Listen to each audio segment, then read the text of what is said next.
بسم الله الرحمن الرحيم. يا أيها الذين آمنوا أوفوا بالعقود.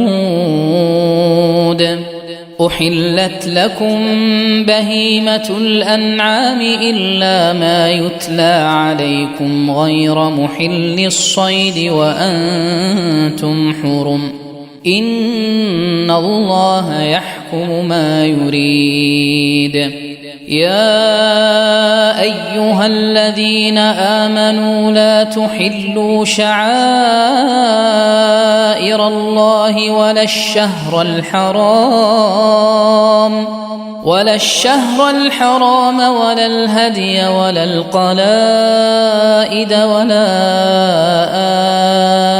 آمين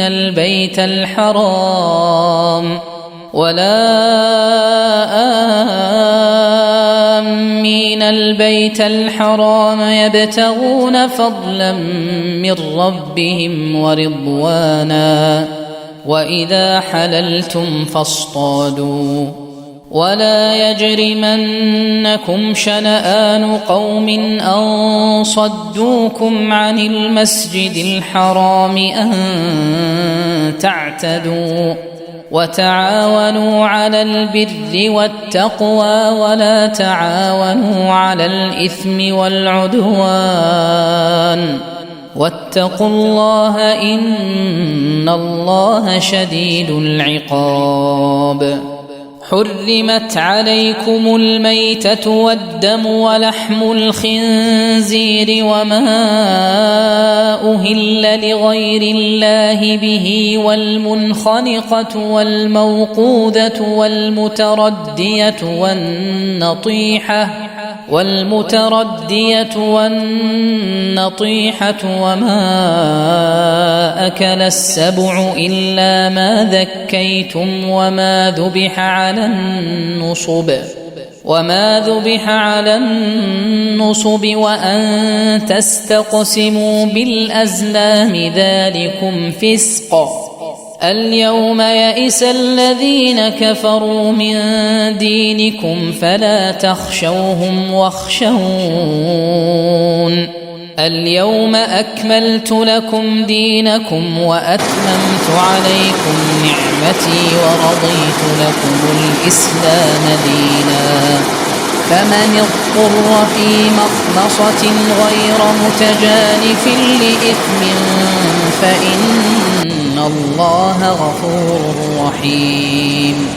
يسألونك ماذا أحل لهم قل أحل لكم الطيبات وما علمتم من الجوارح مكلبين تعلمونهن مما علمكم الله فكلوا مما أمسكن عليكم واذكروا اسم الله عليه واتقوا الله إن الله سريع الحساب.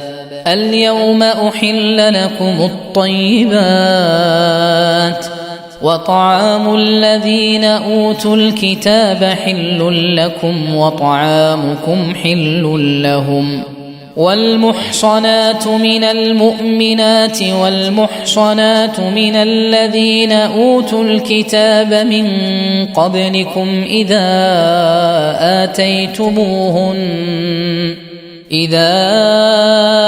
آتيتموهن أجورهن محصنين غير مسافحين ولا متخذي أخدان. ومن يكفر بالإيمان فقد حبط عمله وهو في الآخرة من الخاسرين. يا أيها الذين آمنوا إذا قمتم إلى الصلاة فاغسلوا وجوهكم وأيديكم إلى المرافق وامسحوا برؤوسكم وأرجلكم إلى الكعبين وإن كنتم جنبا فاطهروا وإن كنتم مرضى أو على سفر أو جاء أحد منكم من الغائط أو لامستم النساء فلم تجدوا ماء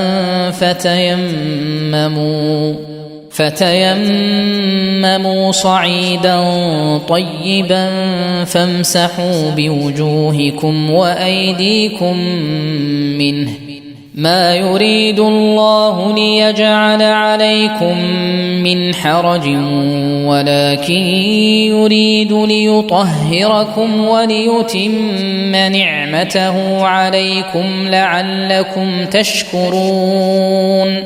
واذكروا نعمة الله عليكم وميثاقه الذي واثقكم به إذ قلتم سمعنا وأطعنا واتقوا الله إن الله عليم بذات الصدور.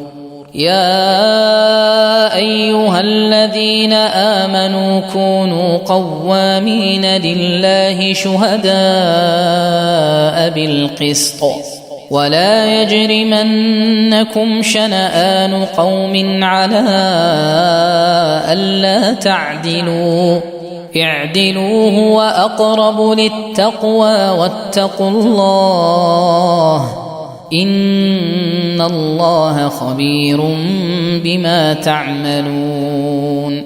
وعد الله الذين آمنوا وعملوا الصالحات لهم مغفرة وأجر عظيم، والذين كفروا وكذبوا بآياتنا أولئك أصحاب الجحيم. يا أيها الذين آمنوا اذكروا نعمة الله عليكم إذ هم قوم أن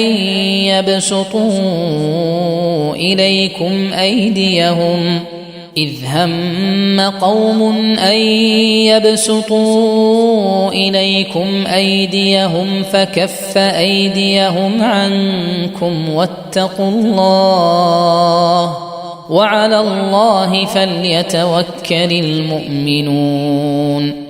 ولقد أخذ الله ميثاق بني إسرائيل وبعثنا منهم 12 نقيبا وقال الله إني معكم لئن أقمتم الصلاة وآتيتم الزكاة وآمنتم برسلي وعزرتموهم وأقرضتم الله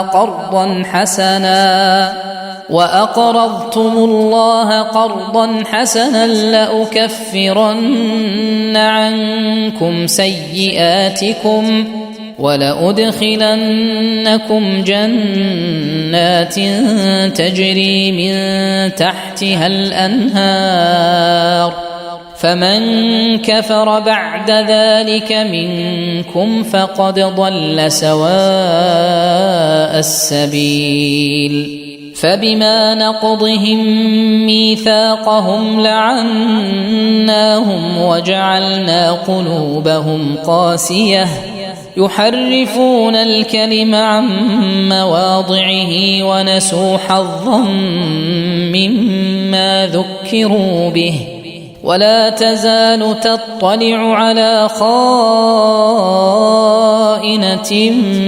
منهم إلا قليلا منهم فاعف عنهم واصفح إن الله يحب المحسنين. ومن الذين قالوا إنا نصارى أخذنا ميثاقهم فنسوا حظا مما ذكروا به فأغرينا بينهم العداوة والبغضاء إلى يوم القيامة وسوف ينبئهم الله بما كانوا يصنعون. يا أهل الكتاب قد جاءكم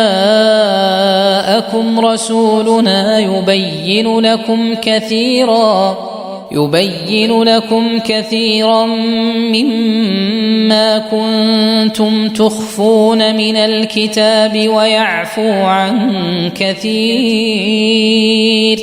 قد جاءكم من الله نور وكتاب مبين يهدي به الله من اتبع رضوانه سبل السلام ويخرجهم من الظلمات إلى النور بإذنه ويهديهم إلى صراط مستقيم. لقد كفر الذين قالوا إن الله هو المسيح ابن مريم قل فمن يملك من الله شيئا إن أراد أن يهلك المسيح ابن مريم وأمه ومن في الأرض جميعا ولله ملك السماوات والأرض وما بينهما يخلق ما يشاء والله على كل شيء قدير. وقالت اليهود والنصارى نحن أبناء الله وأحباؤه قل فلم يعذبكم بذنوبكم بل أنتم بشر ممن خلق يغفر لمن يشاء ويعذب من يشاء ولله ملك السماوات والأرض وما بينهما وإليه المصير. يا أهل الكتاب قد جاءكم رسولنا يبين لكم على فترة من الرسل أن تقولوا ما جاءنا من بشير ولا نذير فقد جاءكم بشير ونذير والله على كل شيء قدير. وإذ قال موسى لقومه يا قوم اذكروا نعمة الله عليكم إذ جعل فيكم أنبياء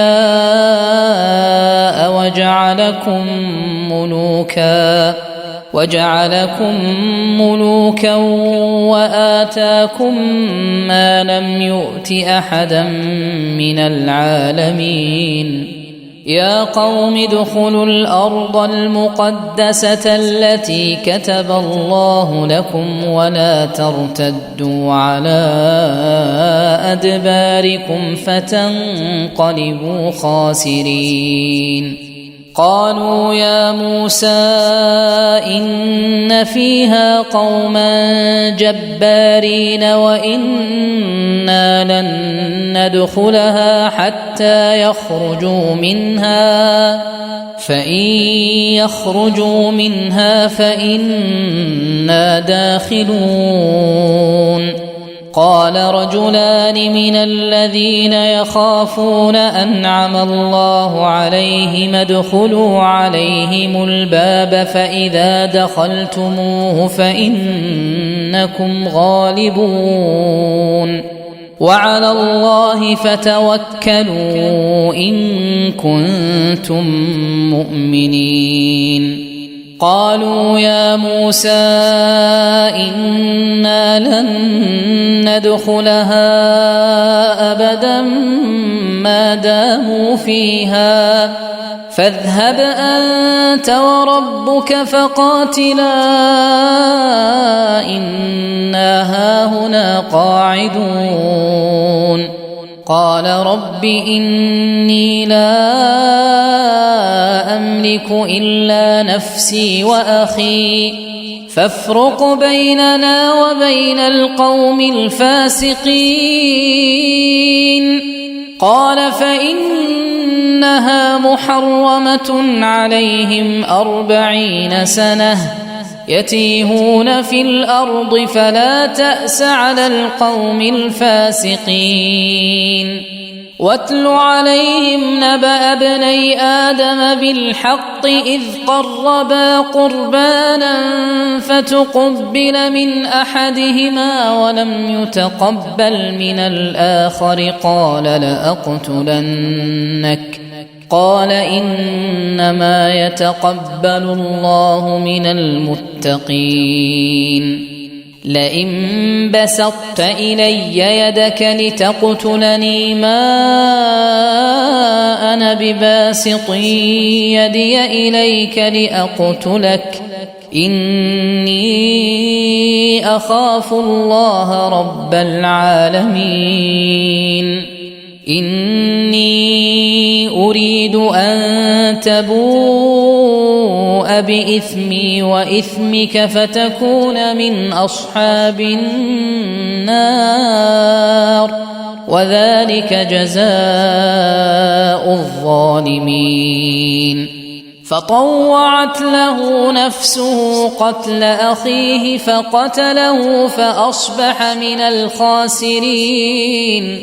فبعث الله غرابا يبحث في الأرض ليريه كيف يواري سوءة أخيه.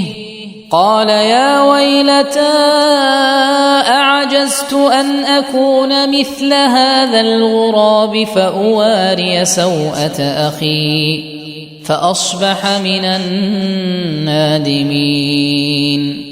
من أجل ذلك كتبنا على بني إسرائيل أنه من قتل نفسا بغير نفس أو فساد في الأرض فكأنما قتل الناس جميعا ومن أحياها فكأنما أحيا الناس جميعا. ولقد جاءتهم رسلنا بالبينات ثم إن كثيرا منهم بعد ذلك في الأرض لمسرفون. إنما جزاء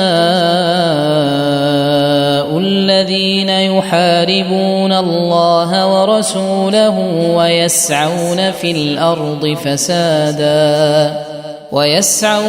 الأرض فسادا أن يقتلوا أو يصلبوا أو تقطع أيديهم وأرجلهم من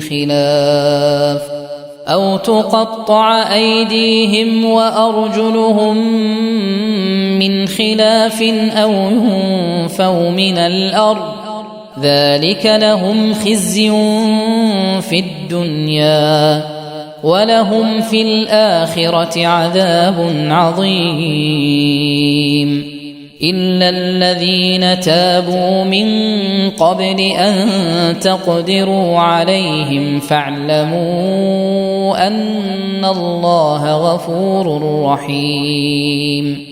يا أيها الذين آمنوا اتقوا الله وابتغوا إليه الوسيلة وجاهدوا في سبيله لعلكم تفلحون. إن الذين كفروا لو أن لهم ما في الأرض جميعا ومثله معه ليفتدوا به من عذاب يوم القيامة ما تقبل منهم ولهم عذاب أليم. يريدون أن يخرجوا من النار وما هم بخارجين منها ولهم عذاب مقيم. والسارق والسارقة فاقطعوا أيديهما جزاء بما كسبا نكالا من الله والله عزيز حكيم. فمن تاب من بعد ظلمه وأصلح فإن الله يتوب عليه إن الله غفور رحيم. ألم تعلم أن الله له ملك السماوات والأرض يعذب من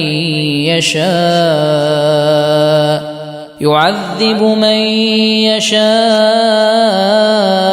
ويغفر لمن يشاء والله على كل شيء قدير. يا أيها الرسول لا يحزنك الذين يسارعون في الكفر من الذين قالوا آمنا بأفواههم ولم تؤمن قلوبهم ومن الذين هادوا سماعون للكذب سماعون لقوم آخرين لم يأتوك يحرفون الكلم من بعد مواضعه يقولون إن أوتيتم هذا فخذوه وإن لم تؤتوه فاحذروا ومن يرد الله فتنته فلن تملك له من الله شيئا أولئك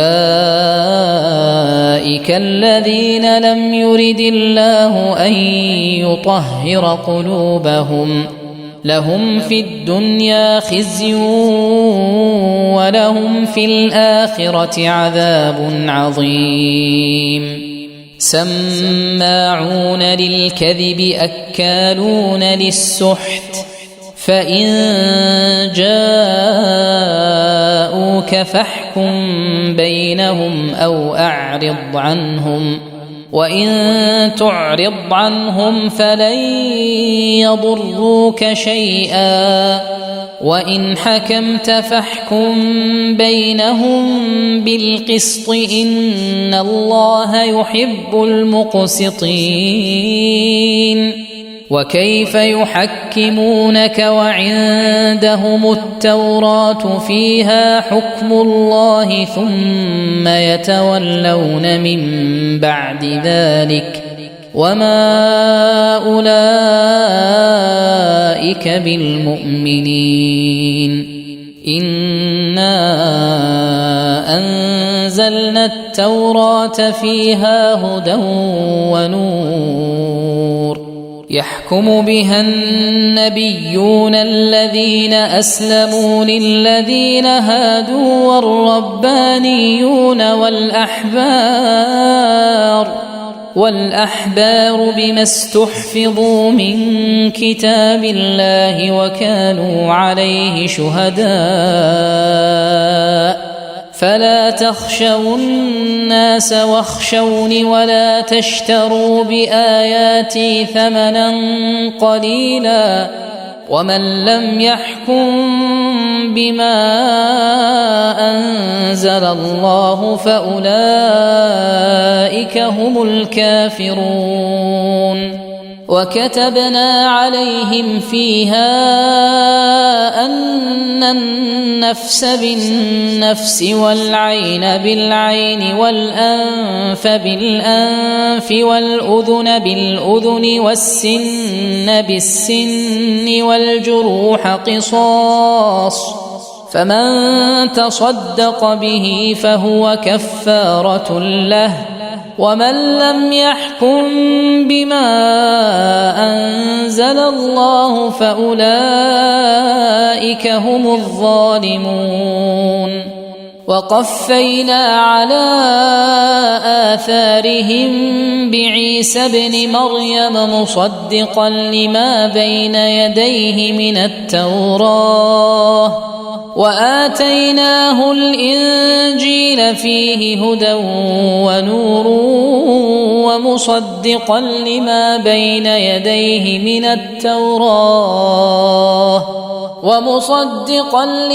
بين يديه من التوراة وهدى وموعظة للمتقين وليحكم أهل الإنجيل بما أنزل الله فيه ومن لم يحكم بما أنزل الله فأولئك هم الفاسقون وأنزلنا إليك الكتاب بالحق مصدقا لما بين يديه من الكتاب ومهيمنا عليه فاحكم بينهم بما أنزل الله ولا تتبع أهواءهم عما جاءك من الحق لكل جعلنا منكم شرعة ومنهاجا ولو شاء الله لجعلكم أمة واحدة ولكن ليبلوكم فيما آتاكم فاستبقوا الخيرات إلى الله مرجعكم جميعا فينبئكم بما كنتم فيه تختلفون وأن احكم بينهم بما أنزل الله ولا تتبع أهواءهم واحذرهم أن يفتنوك عن بعض ما أنزل الله إليك فإن تولوا فاعلم أنما يريد الله أن يصيبهم ببعض ذنوبهم وإن كثيرا من الناس لفاسقون أفحكم الجاهلية يبغون ومن أحسن من الله حكما لقوم يوقنون يا أيها الذين آمنوا لا تتخذوا اليهود والنصارى أولياء بعضهم أولياء بعض ومن يتولهم منكم فإنه منهم إن الله لا يهدي القوم الظالمين فترى الذين في قلوبهم مرض يسارعون فيهم يقولون نخشى أن تصيبنا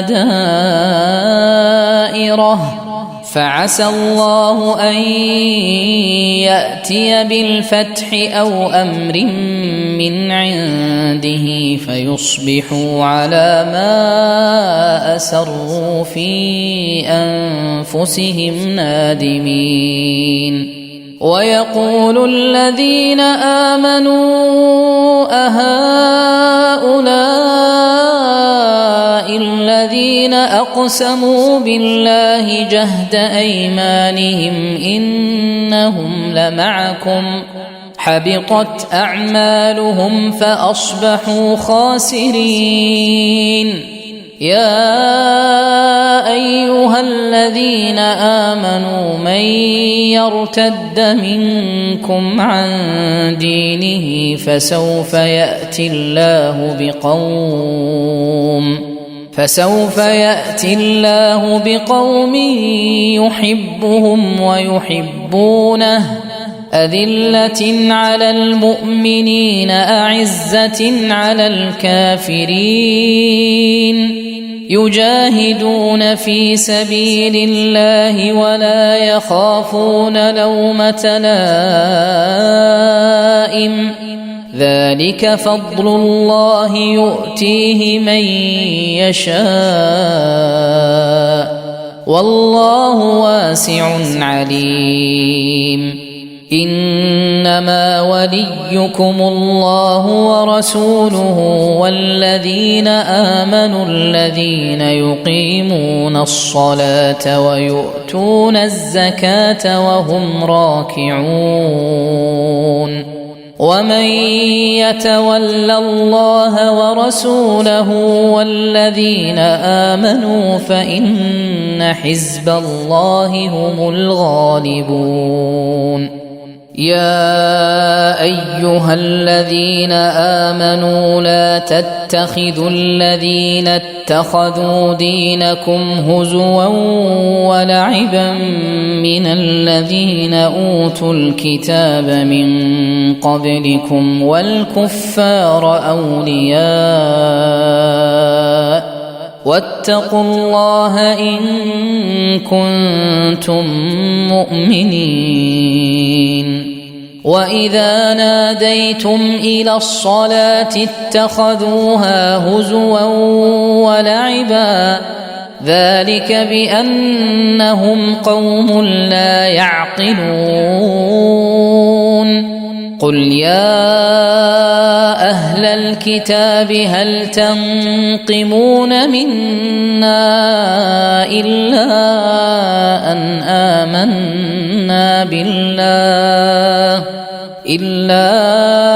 أن آمنا بالله وما أنزل إلينا وما أنزل من قبل وأن أكثركم فاسقون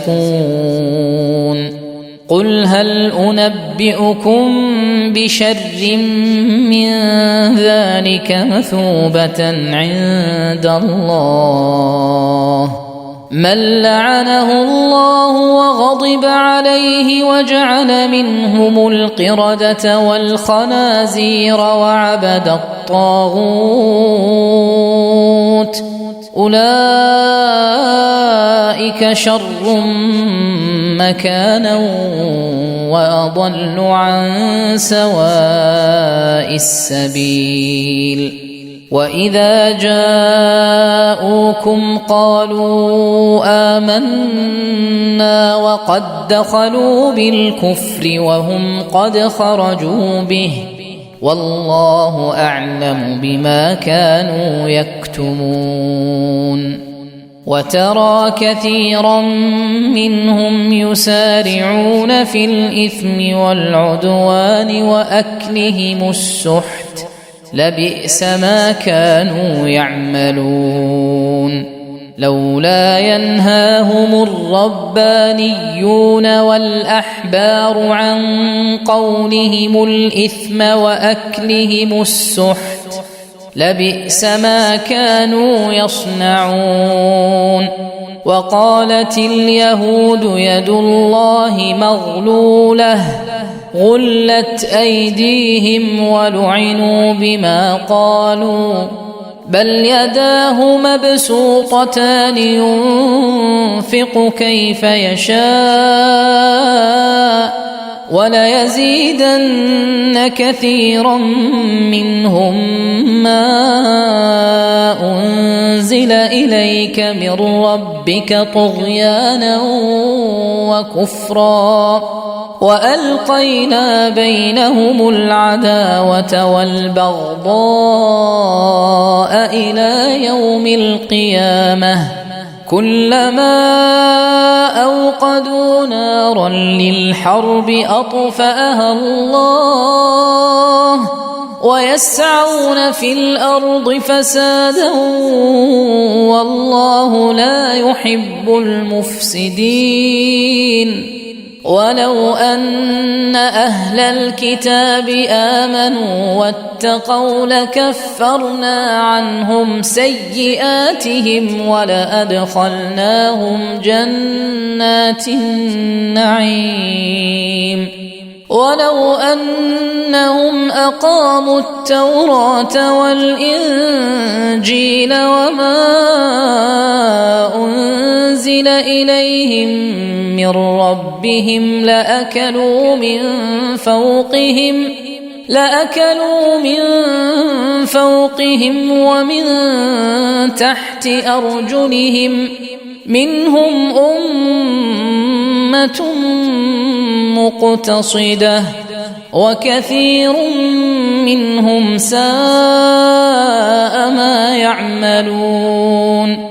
يا أيها الرسول بلغ ما أنزل إليك من ربك وإن لم تفعل فما بلغت رسالته والله يعصمك من الناس إن الله لا يهدي القوم الكافرين. قل يا أهل الكتاب لستم على شيء حتى تقيموا التوراة والإنجيل وما أنزل إليكم من ربكم وليزيدن كثيرا منهم ما أنزل إليك من ربك طغيانا وكفرا فلا تأس على القوم الكافرين. إن الذين آمنوا والذين هادوا والصابئون والنصارى من آمن بالله واليوم الآخر وعمل صالحا فلا خوف عليهم ولا هم يحزنون. لقد أخذنا ميثاق بني إسرائيل وأرسلنا إليهم رسلا كلما جاءهم رسول بما لا تهوى أنفسهم فريقا كذبوا وفريقا يقتلون. وحسبوا ألا تكون فتنة فعموا وصموا ثم تاب الله عليهم ثم عموا وصموا كثير منهم والله بصير بما يعملون. لقد كفر الذين قالوا إن الله هو المسيح ابن مريم وقال المسيح يا بني إسرائيل اعبدوا الله ربي وربكم إنه من يشرك بالله فقد حرم الله عليه الجنة ومأواه النار وما للظالمين من أنصار. لقد كفر الذين قالوا إن الله ثالث ثلاثة وما من إله إلا إله واحد وإن لم ينتهوا عما يقولون ليمسن الذين كفروا منهم عذاب أليم. أفلا يتوبون إلى الله ويستغفرونه والله غفور رحيم. ما المسيح ابن مريم إلا رسول قد خلت من قبله الرسل وأمه صديقة كانا يأكلان الطعام انظر كيف نبين لهم الآيات ثم انظر أنى يؤفكون. قل أتعبدون من دون الله ما لا يملك لكم ضرا ولا نفعا والله هو السميع العليم قل يا أهل الكتاب لا تغلوا في دينكم غير الحق ولا تتبعوا أهواء قوم قد ضلوا من قبل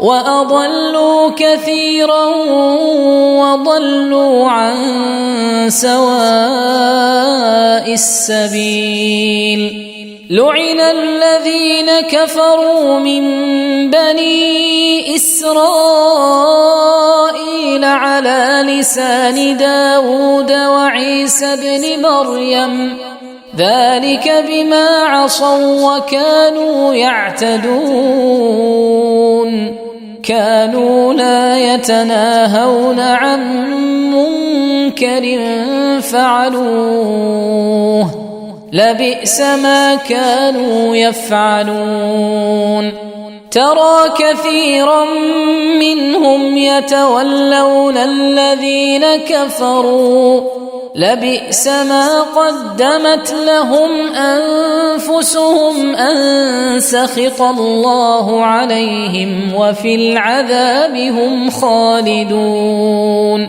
ولو كانوا يؤمنون بالله والنبي وما أنزل إليه ما اتخذوهم أولياء ولكن كثيرا منهم فاسقون لتجدن أشد الناس عداوة للذين آمنوا اليهود والذين أشركوا ولتجدن أقربهم مودة للذين آمنوا الذين قالوا إنا نصارى ذلك بأن منهم قسيسين ورهبانا وأنهم لا يستكبرون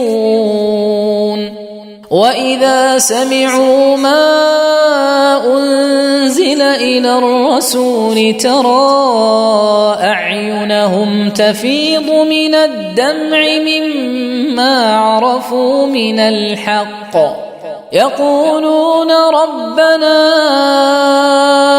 آمنا فاكتبنا مع الشاهدين وما لنا لا نؤمن بالله وما جاءنا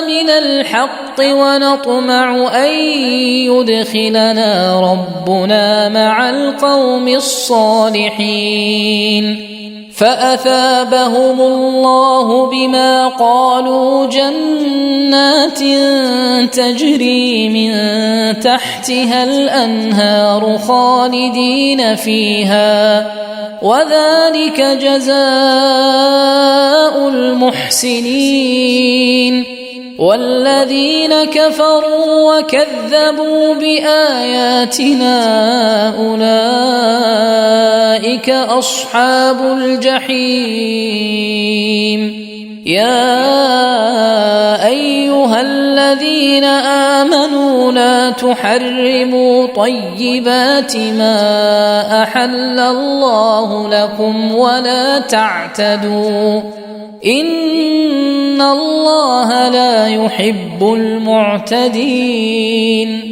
وكلوا مما رزقكم الله حلالا طيبا واتقوا الله الذي أنتم به مؤمنون لا يؤاخذكم الله باللغو في أيمانكم ولكن يؤاخذكم بما عقدتم الأيمان فكفارته إطعام 10 مساكين من أوسط ما تطعمون أهليكم أو كسوتهم أو تحرير رقبة، فمن لم يجد فصيام 3 أيام، ذلك كفارة أيمانكم إذا حلفتم،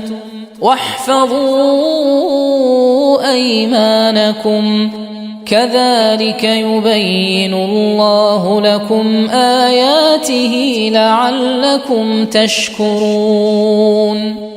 يا أيها الذين آمنوا إنما الخمر والميسر والأنصاب والأزلام رجس من عمل الشيطان فاجتنبوه لعلكم تفلحون. إنما يريد الشيطان أن يوقع بينكم العداوة والبغضاء في الخمر والميسر ويصدكم عن ذكر الله وعن الصلاة، فهل أنتم منتهون؟ وأطيعوا الله وأطيعوا الرسول واحذروا، فإن توليتم فاعلموا أنما على رسولنا البلاغ المبين. ليس على الذين آمنوا وعملوا الصالحات جناح فيما طعموا إذا ما اتقوا وآمنوا وعملوا الصالحات ثم اتقوا وآمنوا ثم اتقوا وأحسنوا، والله يحب المحسنين.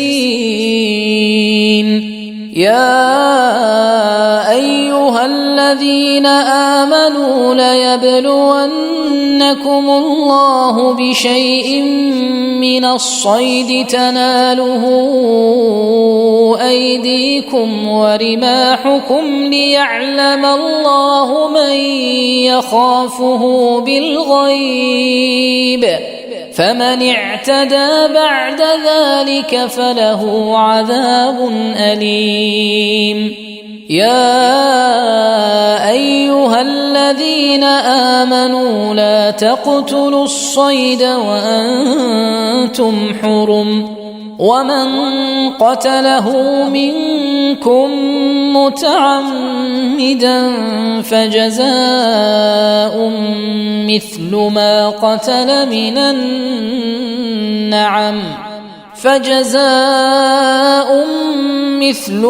قتل من النعم يحكم به ذوى عدل منكم هديا بالغ الكعبة أو كفارة طعام مساكين أو عدل ذلك صياما ليذوق وبال أمره، عفى الله عما سلف ومن عاد فينتقم الله منه، والله عزيز ذو انتقام. أحل لكم صيد البحر وطعامه متاعا لكم وللسيارة، وحرم عليكم صيد البر ما دمتم حرما، واتقوا الله الذي إليه تحشرون. جعل الله الكعبة البيت الحرام قياما للناس والشهر الحرام والهدي والقلائد، ذلك لتعلموا أن الله يعلم ما في السماوات وما في الأرض وأن الله بكل شيء عليم. اعلموا أن الله شديد العقاب وأن الله غفور رحيم. ما على الرسول إلا البلاغ والله يعلم ما تبدون وما تكتمون. قل لا يستوي الخبيث والطيب ولو أعجبك كثرة الخبيث فاتقوا الله يا أولي الألباب لعلكم تفلحون. يا أيها الذين آمنوا لا تسألوا عن أشياء إن تبد لكم تسؤكم وإن تسألوا عنها حين ينزل القرآن تبد لكم عفى الله عنها والله غفور حليم. قد سألها قوم من قبلكم ثم أصبحوا بها كافرين. ما جعل الله من بحيرة ولا سائبة ولا وصيلة ولا حام ولكن الذين كفروا يفترون على الله الكذب وأكثرهم لا يعقلون. وإذا قيل لهم تعالوا إلى ما أنزل الله وإلى الرسول قالوا حسبنا ما وجدنا عليه آباءنا أولو كان آباؤهم لا يعلمون شيئا ولا يهتدون. يا أيها الذين آمنوا عليكم أنفسكم لا يضركم من ضل إذا اهتديتم إلى الله مرجعكم جميعا فينبئكم بما كنتم تعملون. يا أيها الذين آمنوا شهادة بينكم إذا حضر أحدكم الموت حين الوصية اثنان ذوى عدل منكم أو آخران من غيركم إن أنتم ضربتم في الأرض فأصابتكم مصيبة الموت تحبسونهما من بعد الصلاة فيقسمان بالله إن ارتبتم لا نشتري به ثمنا ولو كان ذا قربى ولا نكتم شهادة الله إنا إذا لمن الآثمين. فإن عثر على أنهما استحقا إثما فآخران يقومان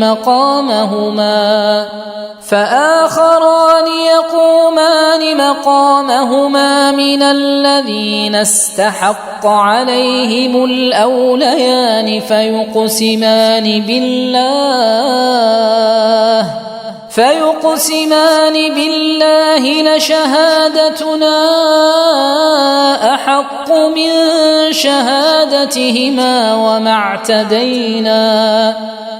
اعتدينا إنا إذا لمن الظالمين.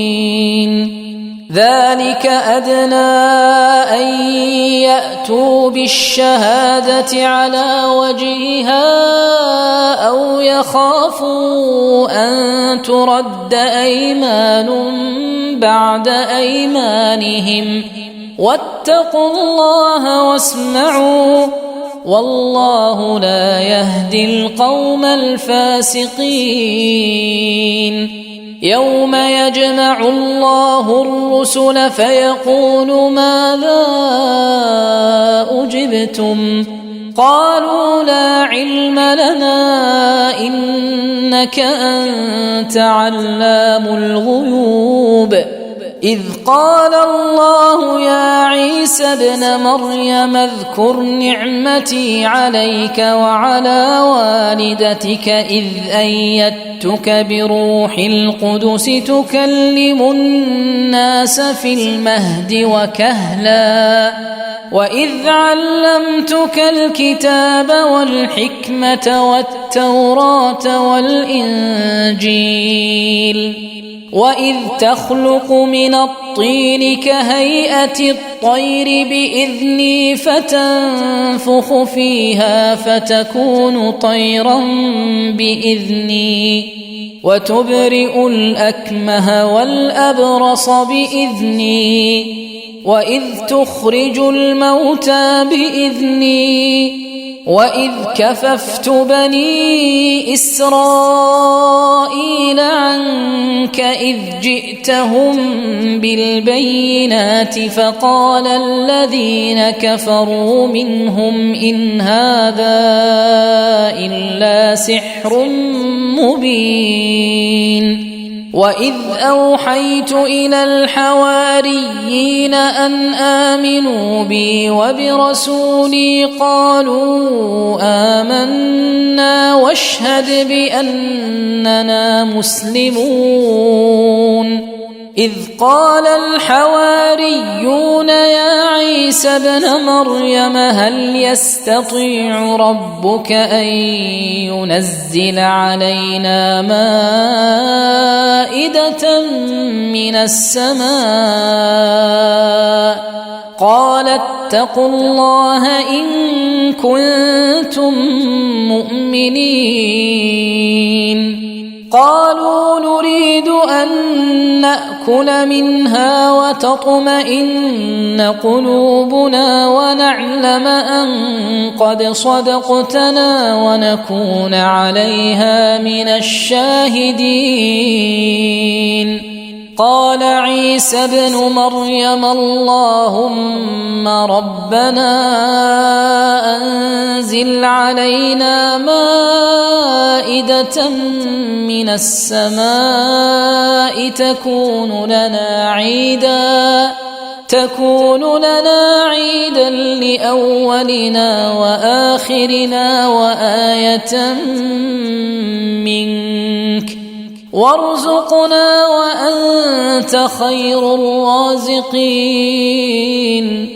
قال الله إني منزلها عليكم فمن يكفر بعد منكم فإني أعذبه عذابا لا أعذبه أحدا من العالمين وإذ قال الله يا عيسى ابن مريم أأنت قلت للناس اتخذوني وأمي إلهين من دون الله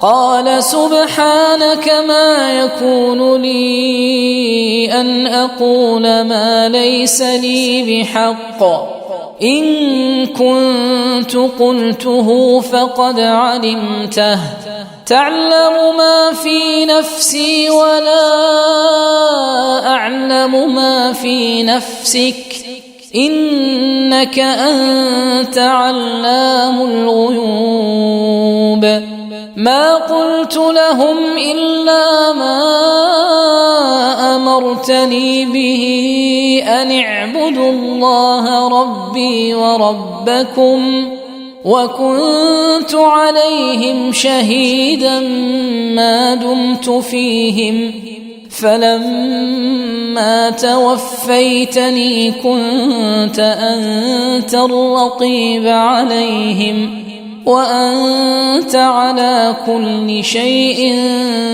شهيد إن تعذبهم فإنهم عبادك وإن تغفر لهم فإنك أنت العزيز الحكيم. قال الله هذا يوم ينفع الصادقين صدقهم، لهم جنات تجري من تحتها الأنهار خالدين فيها أبدا، رضي الله عنهم ورضوا عنه، ذلك الفوز العظيم. لله ملك السماوات والأرض وما فيهن، وهو على كل شيء قدير.